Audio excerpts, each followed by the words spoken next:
അപ്പോൾ കുറച്ച് കൂട്ടുകാർ പറഞ്ഞു കുഴപ്പമില്ല, ഞങ്ങൾ ഒന്ന് നോക്കട്ടെ എന്ന് പറഞ്ഞിട്ട് പാണ്ഡവാസ് നാടൻപാട്ട് ഗ്രൂപ്പ്, എൻ്റെ ഏറ്റവും അടുത്ത സുഹൃത്തുക്കളാണ്, അവർ പാടിയിട്ട് റോട്ടിൽ പാടിയിട്ട് 1,00,000 രൂപ എനിക്ക് കൊണ്ട് തന്നു. ഈ 1,15,000 രൂപയാണ് എനിക്ക് ഔട്ട് സൈഡിൽ നിന്ന് ഇങ്ങനെ കിട്ടിയേക്കുന്നത്. അതും എൻ്റെ ഈ കലാകാരന്മാരായിട്ടുള്ള കുറച്ച് കൂട്ടുകാർ. അപ്പൊ അത് സുധി, അത് അവരുടെ വൈഫ് കൊച്ചുകുട്ടികളൊക്കെ പാടിയായിരുന്നു. അപ്പൊ ഇത് ഞാനിത് പറഞ്ഞോണ്ട് ആദ്യം പറഞ്ഞത് പറയണം ഇവരുടെ കാര്യം.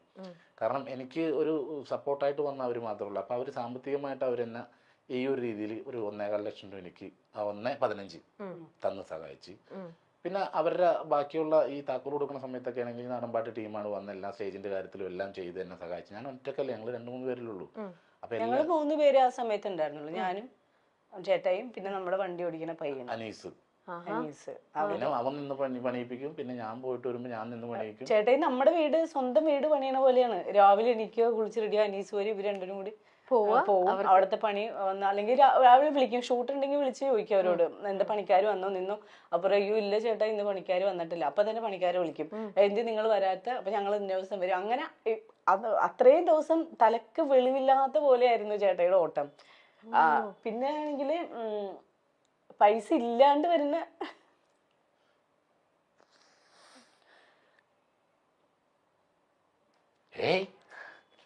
ഇല്ല ഏട്ടാ, അതൊരു ഇമോഷന്റെ ഒരു ഇതാണ്. ചേച്ചിക്ക് എത്രയാലും അത് എത്രയാലും ഇമോഷൻ ആവില്ല. അല്ലത് എന്താന്ന് പറയുമ്പോൾ ഞാൻ അങ്ങനെ വലിയ കലാകാരനല്ല, വലിയ പേയ്മെന്റ് പിടിക്കുന്ന ആളല്ല. അപ്പൊ അത് കണ്ട് നമുക്ക് തന്നെ ഇത് ചില സമയത്ത് നമുക്ക് കൂട്ടിമുട്ടിക്കാൻ പറ്റാണ്ടാവും.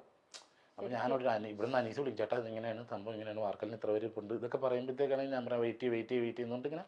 അങ്ങനെയൊക്കെയാണ് ചെയ്തത്. അപ്പൊ പിന്നെ ഞാൻ കോളേജിൽ ഉദ്ഘാടനത്തിനൊക്കെ പോകുമ്പോൾ പിള്ളേർ പറയും, ചേട്ടാ പൈസയൊന്നും ഇല്ലട്ടാ, ഞങ്ങൾ ഇങ്ങനെ കുഴപ്പമില്ല എനിക്കൊരു 10 ഏക്കർ സിമെന്റ് എടുത്ത് തന്നാന്ന് പറയും. അങ്ങനെയൊക്കെ പറഞ്ഞ് സാധനം ഞങ്ങൾ ഈ പറഞ്ഞ സമയം കൊണ്ട് തന്നെ വീടൊക്കെ ചെയ്ത് കൊടുത്തു. അപ്പൊ സിനിമ ഇല്ല, അങ്ങനെയില്ല, ഇങ്ങനെയുള്ള പ്രശ്നങ്ങളൊക്കെ ആയിട്ട് മൊത്തം വീടിന്റെ ലോണ്, വണ്ടിയുടെ ലോണ്, ഇങ്ങനെയൊക്കെ പതിനെട്ടൊക്കെ ഇത് ഒക്കെ കൂടി ഇങ്ങനെ കുഴഞ്ഞു മറിഞ്ഞ് കിടക്കുക. അപ്പൊ എനിക്ക് എൻ്റെ ഉള്ളിൽ ഒരു ഉദ്ദേശം ഉണ്ടായിരുന്നു, ചിലപ്പോൾ പാളാൻ സാധ്യത ഉണ്ടിട്ട് അത് ഞാൻ പറഞ്ഞു. ചേച്ചിക്ക് അന്നേരം ഇപ്പൊ ഒക്കെ ഇത്രയും ഒരു ഇതെടുത്ത് ചെയ്തപ്പോഴേ എപ്പോഴെങ്കിലും വേണ്ട ചേട്ടാ നമുക്കിത് നമ്മുടെ കയ്യിൽ ഒതുങ്ങുവോ, നമുക്കിത് നിർത്താൻ പറ്റാണ്ട് വരുവോ, അങ്ങനെ ഒരു ഇത് ചേച്ചിക്ക് തോന്നിയോ? പറഞ്ഞില്ല. അപ്പൊ ചേച്ചിയുടെ മനസ്സിൽ ആ ഒരു കോൺഫിഡൻസ് ഉണ്ടായിരുന്നു. അല്ല അപ്പൊ എന്നോട് പറഞ്ഞിട്ടുണ്ടായിരുന്നല്ലോ എന്തെങ്കിലും ഒരു ഇത് വരുവാണെങ്കിൽ. നോക്ക്, നമ്മുടെ കൂട്ടത്തിൽ തന്നെ നമ്മളെ ഈ കണ്ടുകൊണ്ടിരിക്കുന്ന എത്രയോ പേര് ഇന്നത്തെ കാലത്ത് നമ്മൾ നോക്കിക്കഴിഞ്ഞാൽ നമ്മുടെ സമൂഹത്തിൽ സെൽഫിഷ് ആയിട്ടുള്ള ആൾക്കാരാണ് കൂടുതൽ. എല്ലാവരും നമ്മളൊക്കെ ഏതെങ്കിലും ഒരു പോയിന്റിൽ, ഞാൻ ഉൾപ്പെടെ നമ്മളെല്ലാവരും ഒക്കെ സെൽഫിഷ് ആയിട്ട് പലപ്പോഴും ചിന്തിക്കുന്ന ആ ഒരു സാഹചര്യത്തിലാണ് ഇവര് രണ്ടുപേരും ഒരു രീതിയിലും ഒരിത്തിരി പോലും ഇവർ സെൽഫിഷ് ആയിട്ട് ചിന്തിച്ചിരുന്നെങ്കിൽ ഇന്ന് ഈ പറയുന്ന വനജ എന്ന് പറഞ്ഞ അവർക്ക് ഈ വീടും കാര്യങ്ങളും ഒന്നും ഉണ്ടാവില്ലായിരുന്നു.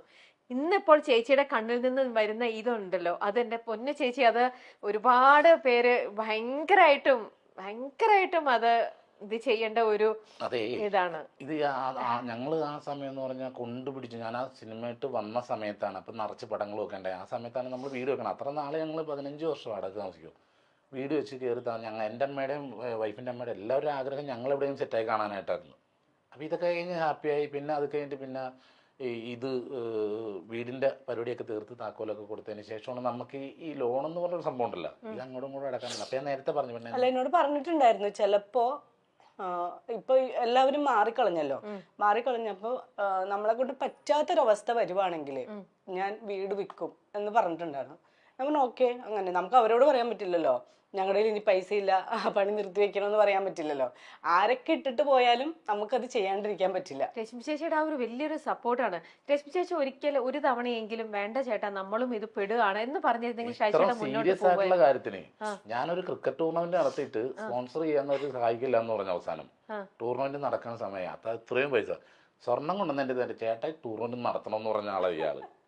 ഓ, അല്ലാതെ ഒരു തവണ പോലും നമുക്കൊരു ജീവിതമില്ലേ, നമുക്കും ജീവിക്കണ്ടേ എന്നുള്ള ഒരു സംഭവം ചേച്ചി പറഞ്ഞിട്ടില്ല? ഇല്ലില്ല, ഒരിക്കലും പറഞ്ഞിട്ടില്ല.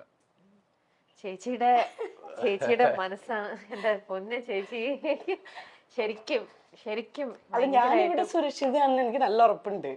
ശരിക്കും അത് അല്ല ചേട്ടാ, അത് എന്താ പറയാ, ആനന്ദാശ്രമാണ് അത്. അതിപ്പം ഇത്രയും ചെയ്ത് കൊടുത്തതിന്റെ ഒരു ഇതും പിന്നെ എത്രയായാലും ഉള്ളിൽ വന്ന ഒരു നമ്മുടെ വീട്ടിൽ ചെയ്യണ പോലെ ഞങ്ങളുടെ സഹോദരങ്ങൾ ചെയ്യണ പോലെ ഞങ്ങൾ കണ്ടത്. കാരണം അതേപോലത്തെ ആ അവസ്ഥയും ആ ചേച്ചിക്ക് വയ്യ, വീടിന്റെ അവസ്ഥ, കുട്ടികളുടെ അവസ്ഥ, അത് +1 +2 പഠിക്കുമായിരുന്നു ആ സമയത്ത്. അപ്പോൾ അവരുടെ അവസ്ഥ ഇതെല്ലാം കണ്ടു കഴിഞ്ഞപ്പോഴത്തേക്ക് എന്നെ പോലത്തെ ഒരാളെന്നുണ്ടെങ്കിൽ അങ്ങനെ ചിന്തിക്കുകയുള്ളൂ.